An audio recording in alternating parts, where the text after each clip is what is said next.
Ya, selamat berjumpa para penonton Dhamma TV yang selalu damai di hati.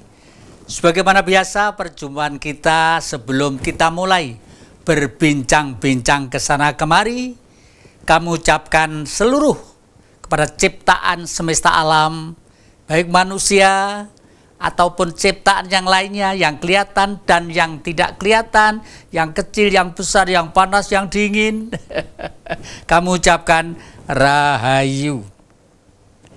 Dengan rahayu itu mudah-mudahan seluruh makhluk di jagat raya ini mendapat satu kebahagiaan, kelanggengan, keabadian sesuai dengan hukum mereka masing-masing.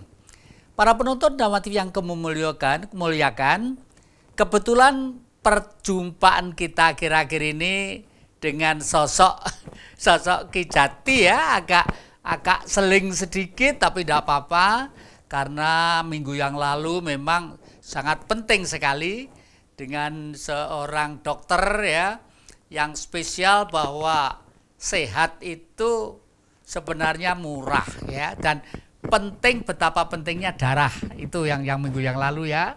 Dan nanti terus-menerus Dhamma TV ini akan menghadirkan pembicara-pembicara yang sangat dibutuhkan oleh lingkungan masyarakat. Dan memang hampir 2 minggu ya tidak berjumpa karena kami harus memenuhi undangan dari Bapak Bupati dan pemerintah daerah di Kabupaten Ngawi sana, karena beliau pengen mengangkat budaya Ngawi dengan keberadaannya ke forum nasional dan internasional. Dan mohon maaf akhir-akhir ini para kadang-kadang di daerah agak barat, khususnya di Ngawi, memang sambat, Mbah, Dhamma TV di sini kok kurang ditangkap tuh bagaimana. Ya mohon maaf, semuanya itu memang perlu penyempurnaan.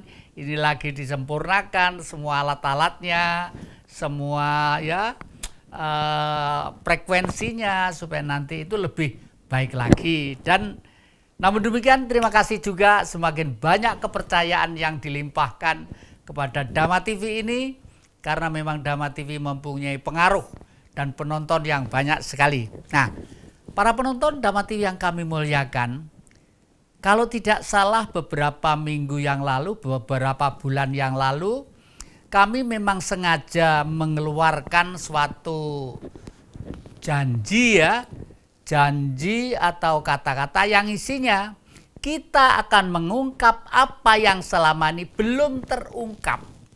Oleh karena itu, karena ini penting bagi kaum politikus yang senang pada sistem pemerintahan dan politik pemerintahan ataupun kemasyarakatan ya. Juga penting bagi para ahli-ahli kitab dan lain sebagainya, karena zaman itu memang bergerak maju ya.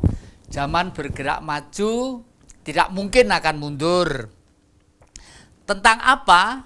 Dulu kan sudah kami sampaikan, dan kami mohon maaf loh, manusia kok disebut apa? Ya saya ulangi lagi ya. Ya karena memang benda. Loh, manusia kok benda, apa dianggap sama dengan rel kereta api, dianggap sama dengan ketelo pohong dan lain sebagainya. Bahannya sama, hanya kita dibungkus oleh roh suci. Nah, oleh karena itu yang kita sebut apa? Apa itu apanya? Jasmaninya, tubuhnya ini pinjaman dari jagat gede. Nah, itu sudah berkali-kali saya ulang. Saya pengen mengambil hikmah yang akhir-akhir ini, ada pelajaran yang bagus untuk kita. Dulu sudah saya sampaikan, waktu di Ngawi ada kampung kebo. Kebo itu kerbau ya, ternyata hidupnya itu lebih teratur, lebih terarah, lebih sopan, lebih santun, dan disiplinnya begitu sangat kuat. Kalau manusia kalah dengan mereka, walau alam bisawab, ya mohon maaf ya. Nah, setelah itu akhir-akhir ini para penonton, banyak peristiwa-peristiwa yang mengejutkan manusia. Terutama adalah keadaan bencana alam. Nah, terus kira-kira kalau sudah begitu apa yang mesti kita lakukan? Nah, bencana alam. Kata-kata ini memang misteri sekali ya. Oleh karena itu, sebenarnya Sang Maha Pencipta, Maha Hidup itu bukan murka. Beliau itu maha suci, maha sempurna, pengasih, lagi penyayang kok. Gak mungkin murka itu bukan beliau. Murka itu manusia. Hanya kadang-kadang umum terlanjur mengambil istilah yang salah. Nah, kita baca ya, ini otak-atik Gathuk. Siapa ketemu? Siapa tahu kalau memang Gathuk betul-betul. Kebetulan akhir-akhir ini banjir di Kota Malang ini menjadi isu nasional dan internasional.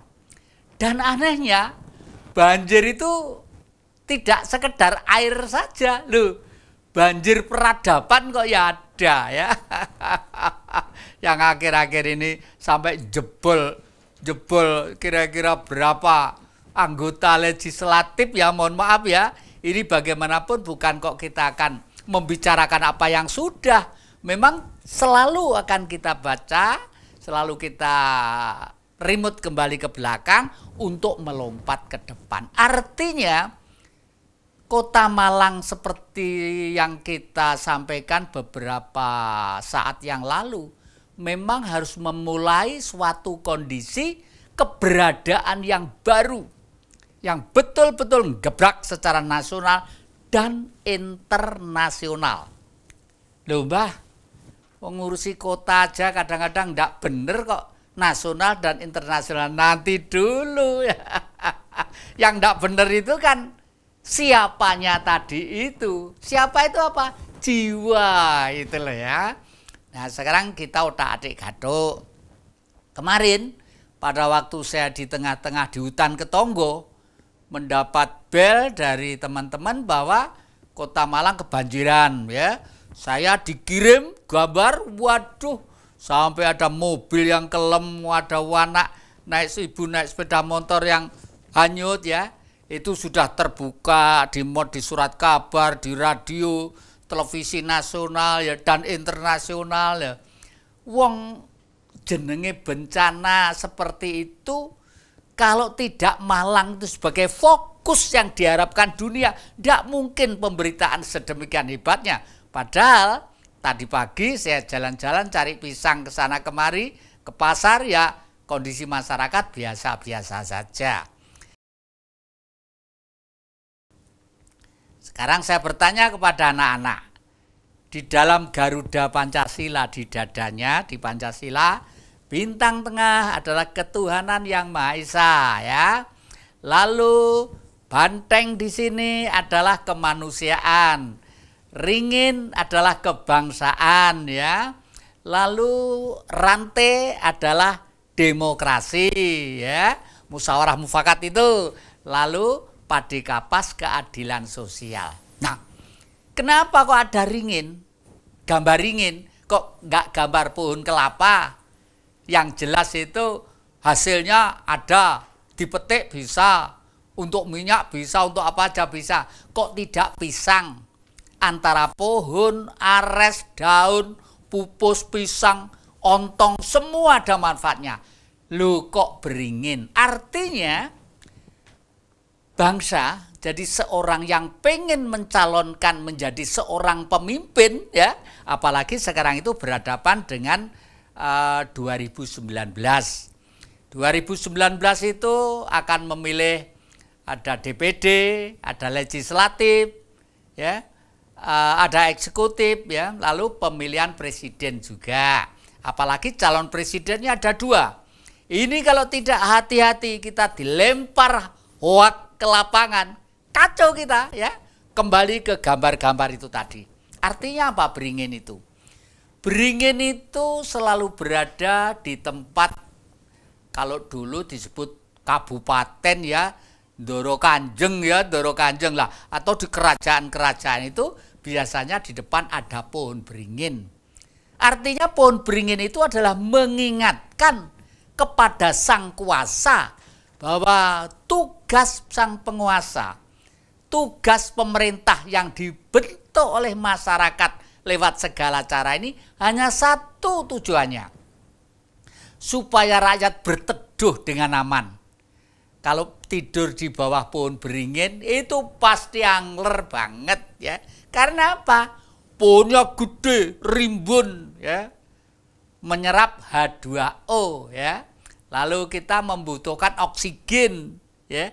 Oksigennya yang kita serap, makanya tidur mesti pulas dan tidak punya rasa takut karena buahnya kecil-kecil.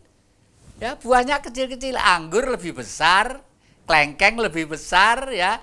Lalu cepluan itu lebih besar. Tapi buah ini, buah apa? Buah beringin itu kecil-kecil. Artinya itulah. Jangan sampai rakyat atau masyarakat sebagai warga negara yang memiliki atau bangsa yang memiliki negara ini hidupnya susah. Tugas pemimpin adalah itu. Karena tugas pemimpin adalah itu, pemimpin harus berani susah, berani menderita, berani tirakat daripada rakyatnya. Berkali-kali loh ini kami utarakan ya. Jadi ya maka dari itu kalau daerah-daerah pengen mengulangi lagi itu memang mungkin ada manfaatnya biar didengarkan para calon-calon itu. Nah, para penonton Dhamma TV yang kami muliakan, jangan kemana-mana. Kita masih bicara masalah teori kepemimpinan yang indah dan menggembirakan. Ya, terima kasih para penonton Dhamma TV, Anda masih begitu telaten dan tekun mengikutinya ya. Dan terima kasih juga loh saran-sarannya, saran-saran ke lewat Dhamma TV. Dan karena perusahaan-perusahaan kiri kanan yang antusias dan bergairah, banyak juga yang menitipkan sponsor di Dhamma TV. Terima kasih. Anda berarti secara tidak langsung sudah berbuat sesuatu untuk keindahan, kebenaran, dan kebaikan. Nah, tadi saya sampaikan masalah teori kepemimpinan. Loh, pemimpin kok harus berani menderita? Loh, kalau pemimpin menderita apa bisa memimpin?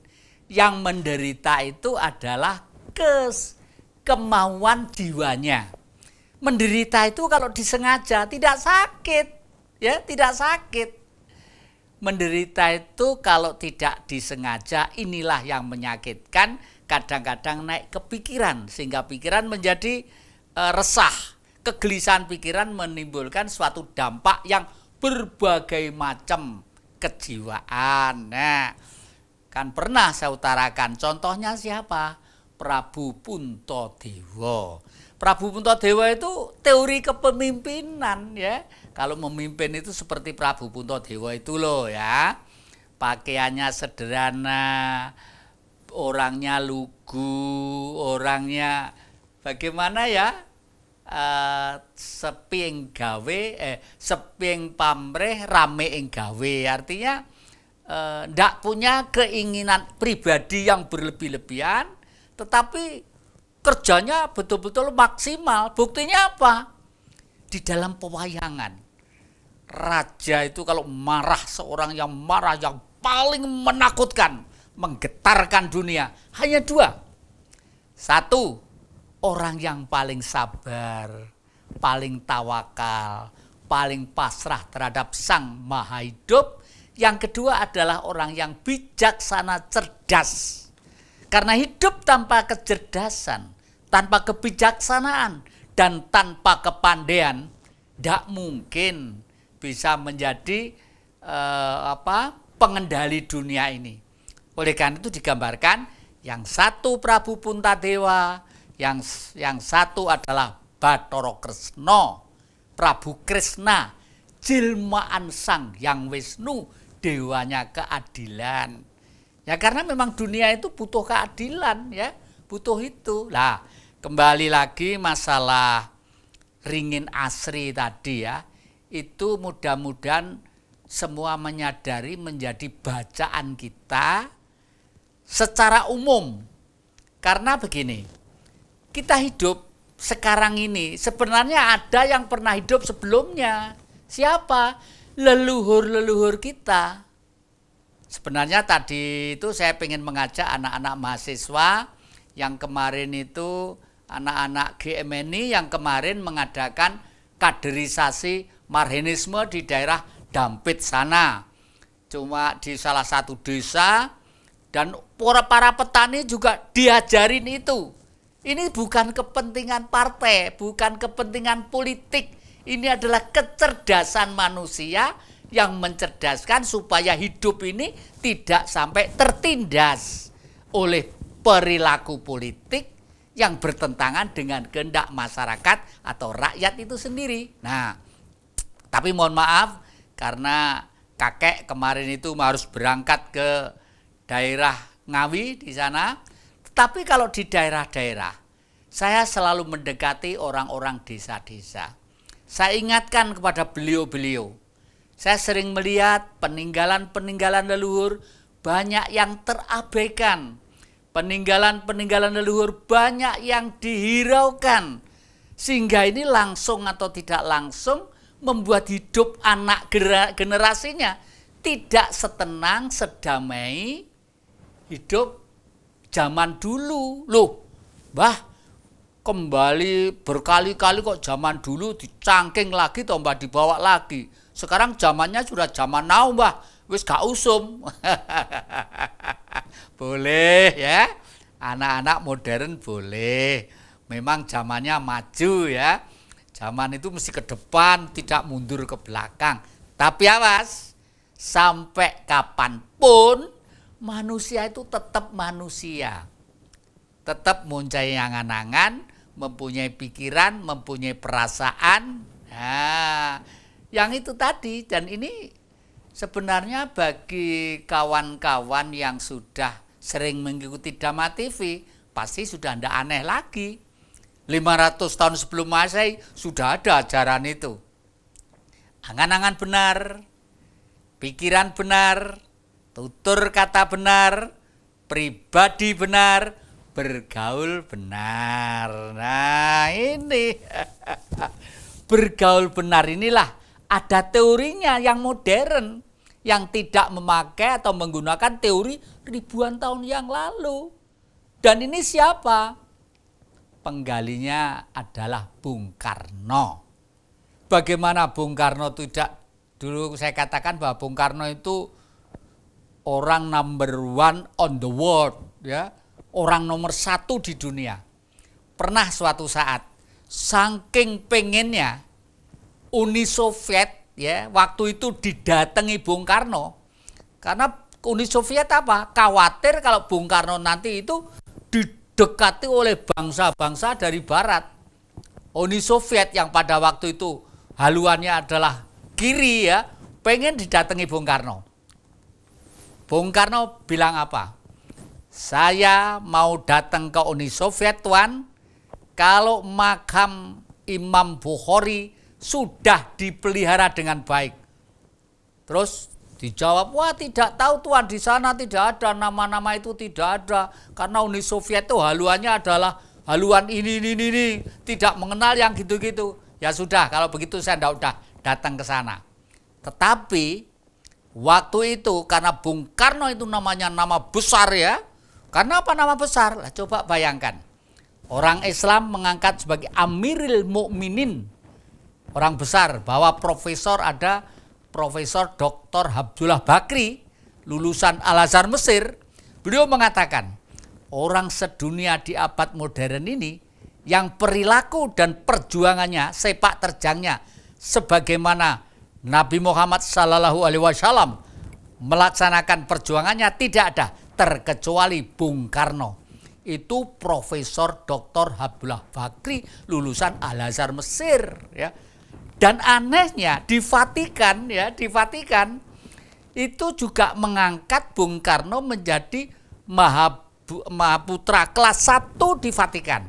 Oleh karena itu, kalau Bapak Ibu mampir ke rumah saya, sekarang itu ada Krisbum, ya, ada Natal. Siapa yang membuat? Yang membuat anak cucu saya. Saya pulang dari Ngawi, aduh, terus terang aja saya sudah gak bisa ngempet hati kegembiraan saya, ya. Padahal anak-anak cucu-cucu saya itu sholatnya rajin, ya, ininya rajin, ya, melakukan syariatnya rajin. Tapi karena saudara-saudara kita juga memperingati hari Natal ya. Di rumah dipasang pohon Natal dengan lampu yang kerlip-kerlip gitu. Oleh karena itu kesempatan ini pula kami keluarga besar Dhamma TV mengucapkan selamat hari Natal ya. Semoga kita hidup dalam kedamaian, kesejahteraan dan keabadian sesuai dengan hukum yang diberikan pada kita masing-masing ya. Haleluya. Ya, memang hidup ini akan menjadi senang, menggembirakan kalau kita itu sebenarnya adalah salah satu bagian dari mereka. Oleh karena itu akhir-akhir ini karena dunia sudah modern, banyak hoak-hoak yang tersebar di dalam HP-HP. Waduh, dan akhir-akhir ini juga banyak juga ya kesalahpahaman satu dengan yang lainnya. Sehingga di Sumatera Utara, di Sulawesi, di daerah yang lain. Bahkan ini saya ingatkan, teman-teman kita ada yang pengen pisah dari Indonesia. Saya ingatkan, kenapa? Bangsa seluruh dunia itu loh, mulai dari kulit putih, kulit kuning, kulit coklat, kulit hitam, pengen punya Indonesia. Saya ulangi ya, tolong dirasakan dengan baik. Bangsa di dunia ini semua pengen memilih Indonesia. Dan ini pengen ini tidak akhir-akhir ini aja, ribuan tahun sudah ada. Karena beliau membaca di dalam buku-buku kitab suci itu tentang surga. Di Alkitab misalnya ya, yang lama-lama itu ya. Kalau yang baru tuh saya lihat kok sudah banyak kalimatnya yang banyak kalimat yang ada kutipan-kutipan yang ya berubah ya. Jadi yang lama itu begini. Adapun di surga itu, di sana di bawahnya mengalir sungai bersih, jernih dan gemericik. Dan di sana ada tanaman antara lain jahe dan merica. Jahe merica itu akhir-akhir ini yang kitab-kitab baru saya lihat sudah nggak ada. Ya maklumlah, karena kitab itu dicetak oleh pabrik dan setiap kekuasaan politik, kekuatan politik pengen mempunyai pengaruh di dalamnya. Oleh karena itu kita kalau membaca itu harus bijak, harus tenang, bijak, cerdas, dan jangan sungkan-sungkan untuk saling sharing. Saling sharing itu saling diskusi, saling memecahkan permasalahan, saling mencari pengertian. Itulah yang dalam 500 tahun sebelum Masehi itu disebut sebagai bergaul yang benar ya. Jangan kemana-mana ya, masih akan kita lanjutkan. Ya, terima kasih. Kita lanjutkan terus ya, demi keutuhan NKRI ya. Maka dari itu kemarin itu saya ditelepon salah seorang seniman yang kebetulan tuh dia juga saya rajin melihatnya di dalam penampilan-penampilannya.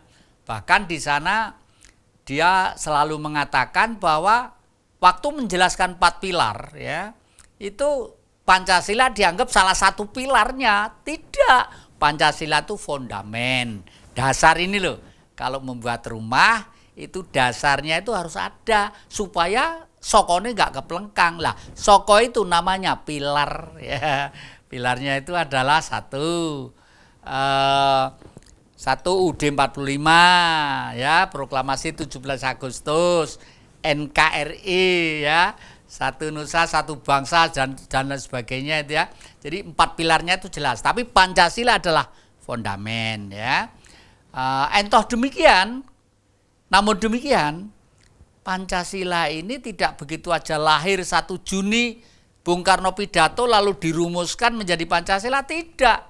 Perjuangan sebelumnya itu ada, dan perjuangan sebelumnya itu dimulai dari tanggal 4 Juli tahun 1927 ya. Itu disebut hari lahirnya Marhainisme ya. Kebetulan tuh lahirnya sama dengan Amerika. Amerika lahirnya 4 Juli juga. Tapi Amerika lahir 4 Juli, tapi karakternya adalah bersifat liberal yang kapitalistis, ya. Tetapi kalau kita ini adalah karakter kita itu adalah filosofis yang manusiawi. Maka dari itu akhir-akhir ini ramai juga. Kan banyak peristiwa orang di sebelah timur sana yang pengen lepas dari negeri NKRI, ya, sampai tega untuk sampai ada pejuang kita, angkatan kita di sana yang korban, ya. Jangan sampai demikian, jangan kena provokasi orang lain. Orang lain pengen punya Indonesia, orang lain pengen hidup di Indonesia, karena yang Indonesia ini mereka gambarkan sebagai surga. Oleh karena itu, udahlah, memang gak mungkin, ya, cita-cita itu begitu ya, balik tangan gak mungkin. Dan ingat, Indonesia itu memang luas sekali, ribuan pulau, ratusan bahasa dan suku bangsa. Untunglah kita ini sudah dikunci oleh satu peradaban. Oleh karena itu, kalau Anda, khususnya yang sepuh-sepuh, yang tua-tua seperti saya, mbok iyao, aduh ya. Bahasanya apa itu bahasa? Mbok iyao. Iki mbok iyo itu bahasa Indonesia, mbok iya. Mbok itu bahasa Indonesia, bahasa Jawa kayak. Alangkah baiknya kalau kita itu berpegang teguh pada Sumpah Pemuda. Satu nusa, satu bangsa, satu tanah air Indonesia, dan satu bahasa Indonesia. Bahasa Indonesia. Masa kalau kita pertemuan, kita ngadakan bahasa Indonesia nggak pernah dipakai, lalu fungsinya Sumpah Pemuda itu apa? Karena kuncinya NKRI Bersatu ini tidak lain kecuali hanya Sumpah Pemuda itu. Kalau kita sudah satu bahasa, memang ada bahasa Madura, ya, Mbah sendiri, Bu Jati yang cantik, yang molek, yang gemulai dari Sumenep, ya, anak saya, mantu saya dari Manado, dari macam-macam lah itu. Tapi kita tidak punya rasa sukuisme, tidak punya. Kita satu adalah bangsa Indonesia, ya.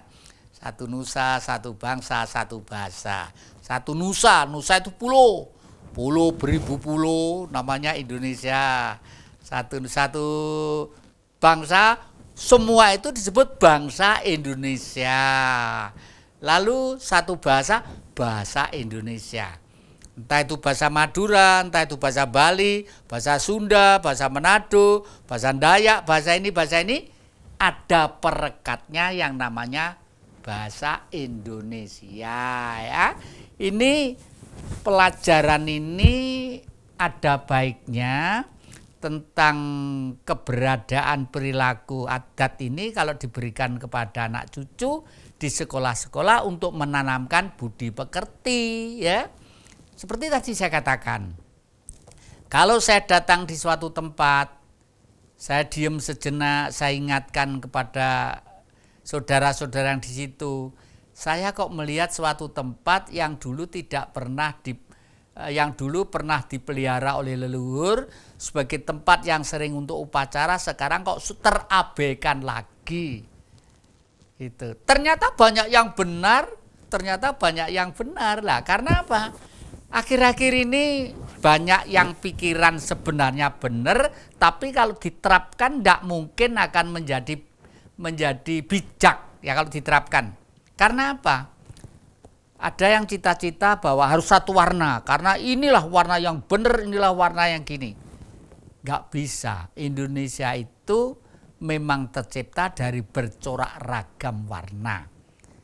Jadi pada waktu Sumpah Pemuda, Sang Gajah Mada Praptaika Dharma Putra Nusantara Hing Sultan Hamukti Palapa lamun durung eka hing Nusantara hing Johor, hing Tumasik, hing Gurun, hing Ternate. Itu jelas. Jadi hing Sultan Hamukti Palapa itu sejenis polo itu loh, sejenis bumbu-bumbu.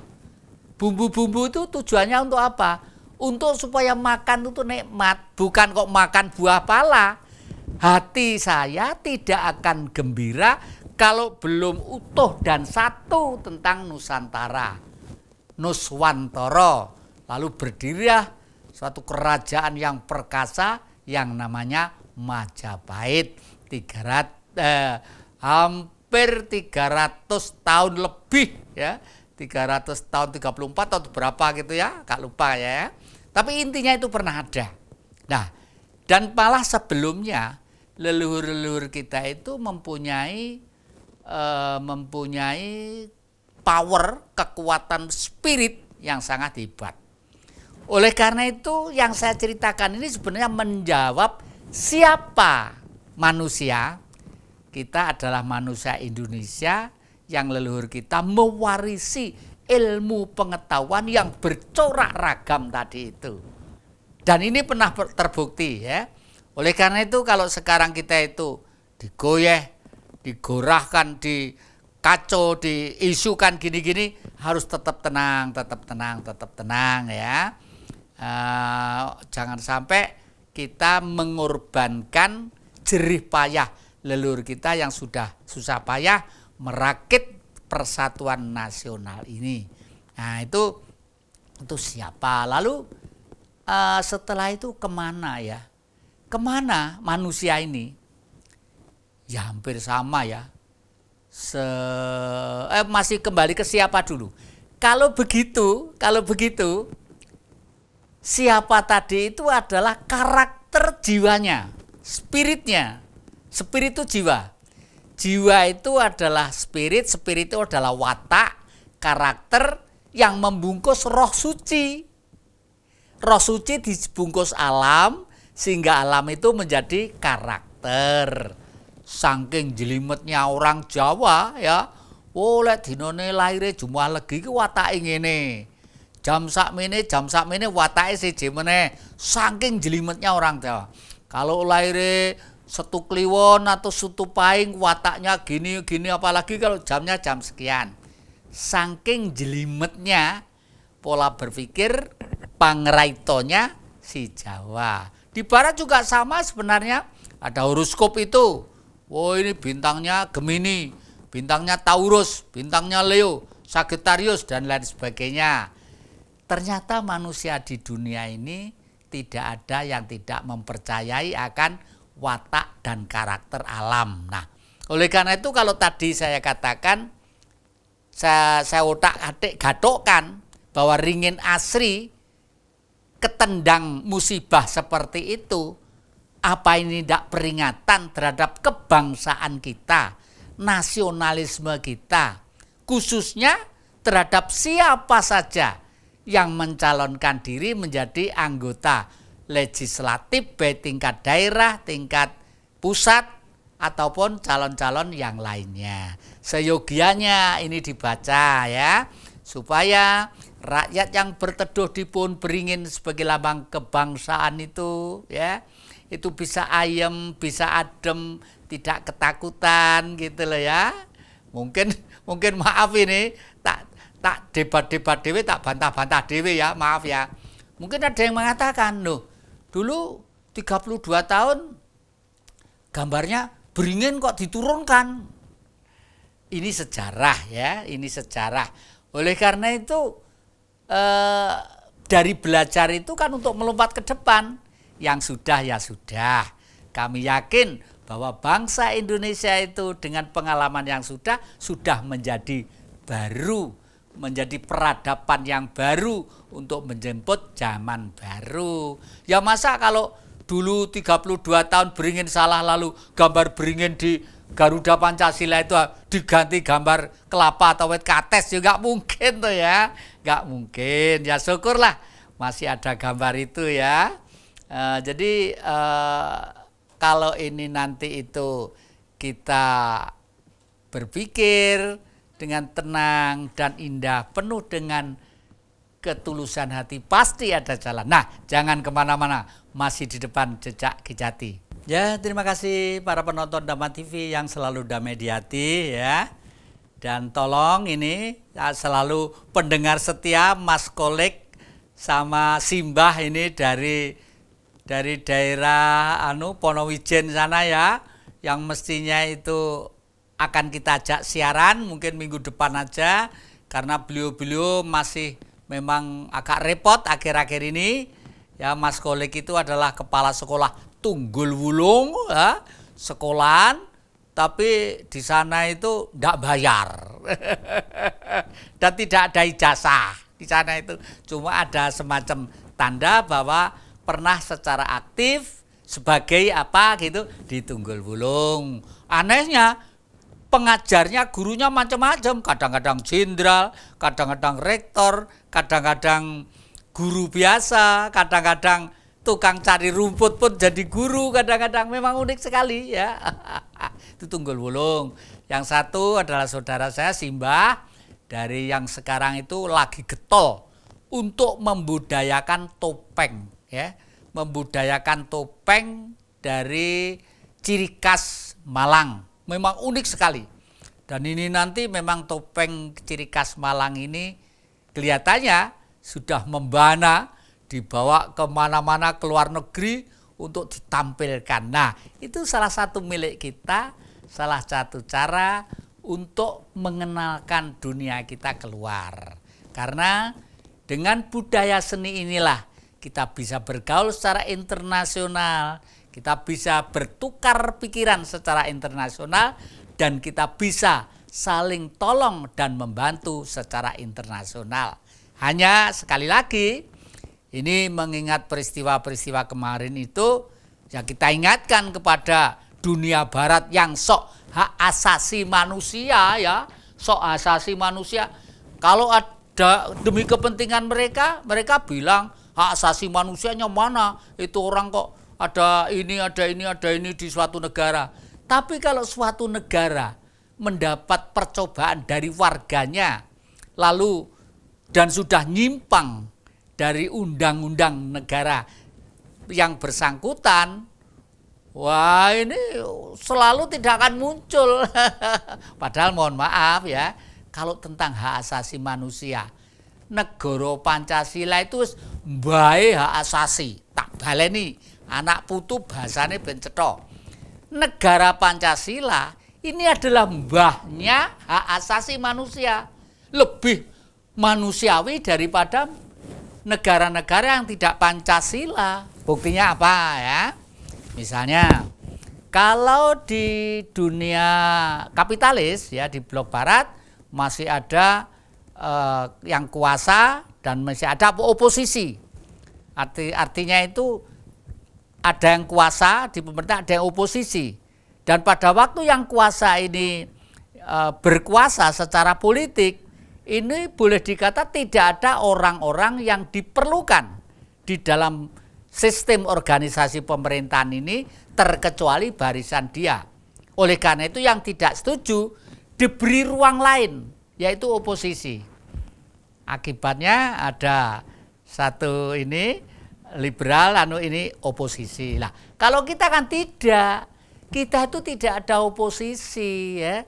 Kalau oposisi itu artinya jelas itu dudu barisanku, dudu barisan saya. Kalau kita tidak, kita itu berangkat dari jiwa gotong royong.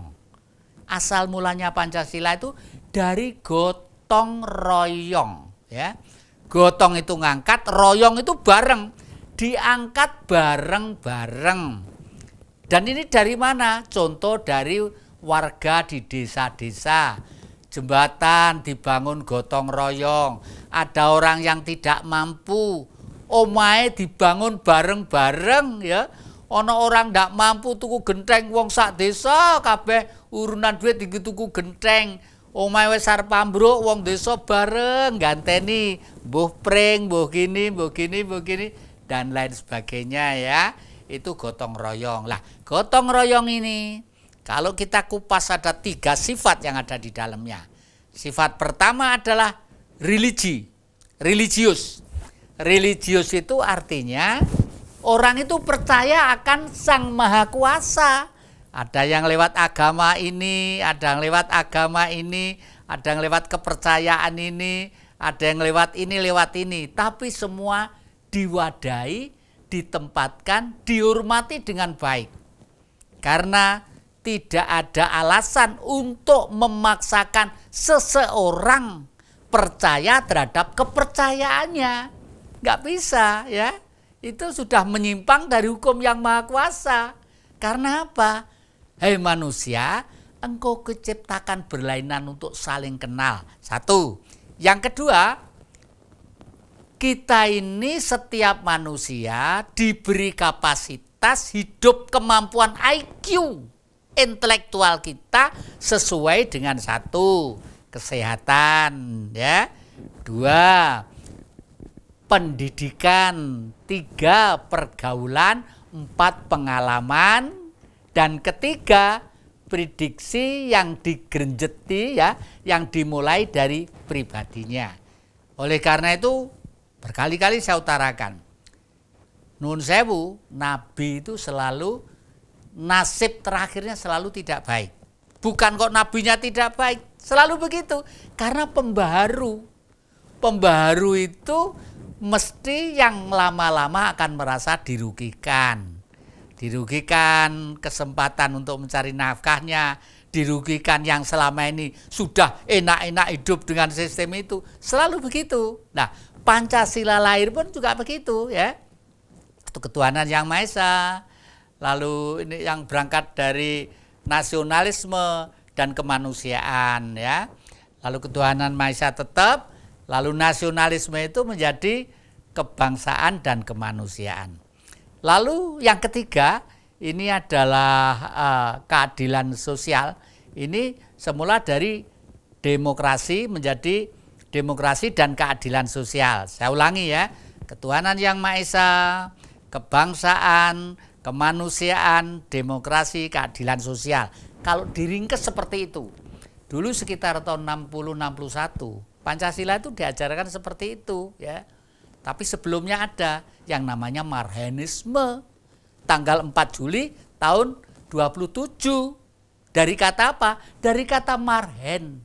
Marhen itu orang sergep, nyambut gawe, sugih, lemai subur segala macam, tapi kok miskin. Ya, waktu itu zaman Belanda loh, ya. Tapi kok miskin?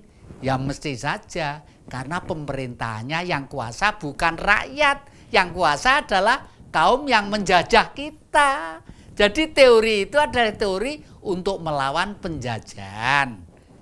Tapi zaman era sekarang melawan kok bukan berarti jotosan, berarti harus tembak-tembakan, enggak usah.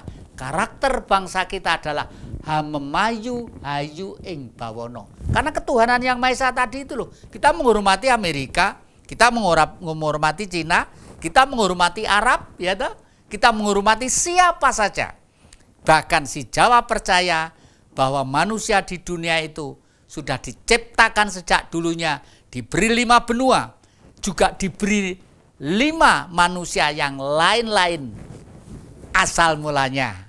Nah, ajaran Pak Dinarto, Raden Sunarto Mertowardoyo dari Solo, yang terkenal dengan buku Sasongko Jati, lalu di buku Sasongko Jati oleh Bapak Dr. Sumantri Harjoprakoso, dipakai sebagai sebagai wacana nyusun skripsi untuk mengambil gelar profesor di sana.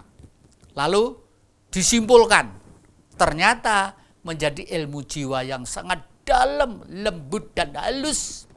Itu cocok dengan karakter kita. Makanya bangsa di negeri ini karena sistemnya, karakternya gotong royong, tidak ada yang ekspansi pengen jajah. Tidak ada itu, ya. Pengen kuasa sendiri, nggak ada.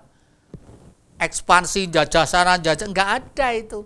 Kalau entoh kita pengen menyebar seluruh dunia, yang tersebar itu adalah nilai kebaikan, ajaran-ajaran kebaikan. Entoh akan kemana manusia itu? Nah, ini sekarang kemana manusia itu?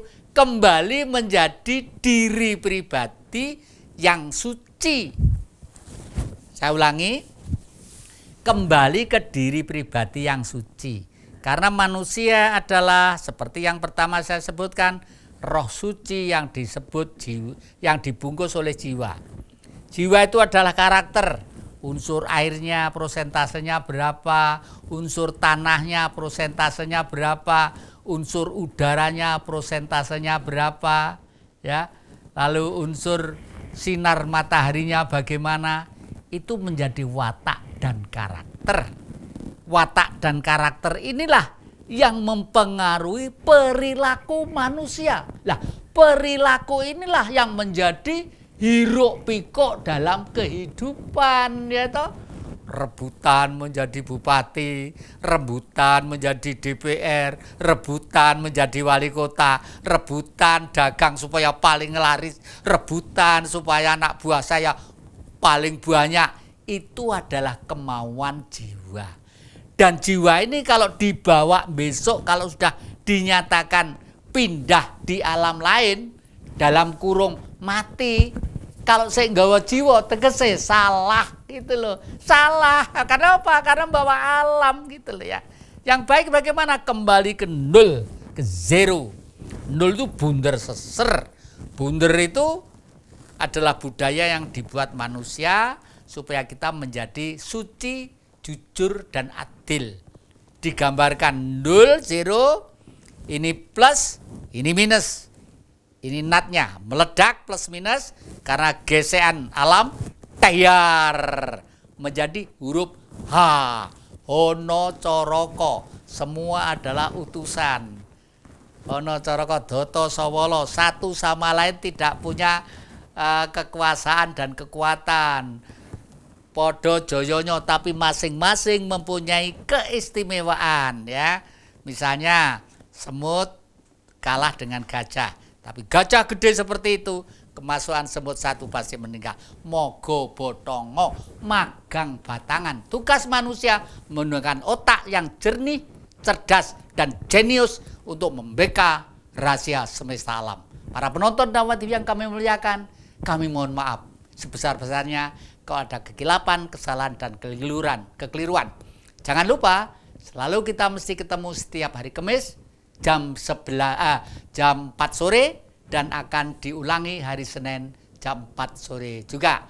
Terima kasih, sampai ketemu di minggu yang akan datang. Rahayu.